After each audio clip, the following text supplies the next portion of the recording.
Dalam Perjanjian Baru, gambaran masyarakat yang Tuhan hendaki, yaitu murid-murid Yesus sebagai cikal bakal kekristenan. Dalam keterpilihan, yakni dalam Lukas 6 ayat 12 sampai 16. Cara hidup jemaat mula-mula, Kisah Para Rasul 2 ayat 43 sampai 47 dan juga 4 ayat 32 sampai 37. Banyak anggota tapi satu tubuh, yakni dalam 1 Korintus 12 ayat 12. Kepedulian jemaat Makedonia terhadap penderitaan jemaat Yehuda, 1 Korintus 8 ayat 1. Taat kepada pemerintah, kita bisa baca dalam Roma 13. Masyarakat yang dikehendaki Tuhan dalam Perjanjian Baru adalah masyarakat yang hidup setia dalam tatanan kehendak Tuhan dan menjadi berkat dan berguna bagi ciptaan yang lain. Dalam khotbah di atas bukit, Yesus menyebutnya menjadi garam dan terang dunia. Matius 6 ayat 13 sampai 16. Artinya, memberi warna dan pengaruh positif bagi lingkungan di mana orang Kristen itu berada. Orang Kristen menjadi panutan bagi orang-orang sekitarnya. Sikap hidup yang terlihat jelas dan memberi pengaruh yang positif.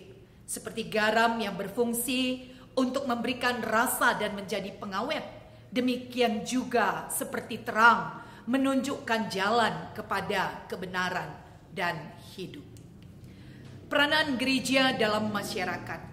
Pada satu masa, bahkan pun sampai sekarang, ada umat Kristen yang berpandangan dan bersikap bahwa gereja dipahami sebagai wadah bagi pergumulan pribadi secara spiritual kepada Tuhan dan terpanggil hanya untuk menunjukkan jalan ke sorga, sehingga kurang peduli terhadap masalah-masalah sosial dalam masyarakat. Seolah-olah gereja dianggap sebagai wadah yang hanya fokus kepada ibadah, berdoa, berpuasa. Permasalahan sosial, ekonomi, maupun politik dianggap sebagai urusan dunia atau sekuler.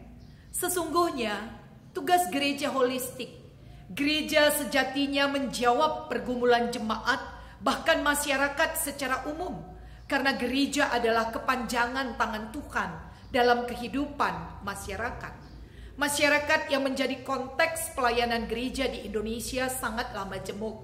Kemajemukan bukan hanya dalam bentuk perbedaan suku, agama, tetapi juga tingkat ekonomi sosial. Indonesia sebagai negara berkembang masih dalam upaya peningkatan kesejahteraan dan kemakmuran masyarakat Indonesia secara adil, merata, dan berkelanjutan. Nah, peranan gereja dalam pembangunan nasional adalah membawa masyarakat Indonesia menjadi masyarakat yang manusiawi, yakni pertama, masyarakat yang bersatu, yang bersolider, yang saling peduli satu dengan yang lain. Kedua, masyarakat yang sejahtera, yang memiliki kesejahteraan secara jasmani dan rohani. Gereja berperan meningkatkan pendidikan, kesehatan, dan juga kesejahteraan masyarakat. Yang ketiga, masyarakat yang adil dan beradab, pengentasan ketidakadilan ekonomi, serta kesenjangan sosial. Kesimpulan, seluruh warga GBKP semakin terpanggil untuk mewujudkan masyarakat yang dikehendaki oleh Tuhan. Dimulai dari kita menjadi warga gereja yang takut akan Tuhan, hidup penuh kasih kepada sesama ciptaan, patuh kepada pemerintah sebagai wakil Tuhan.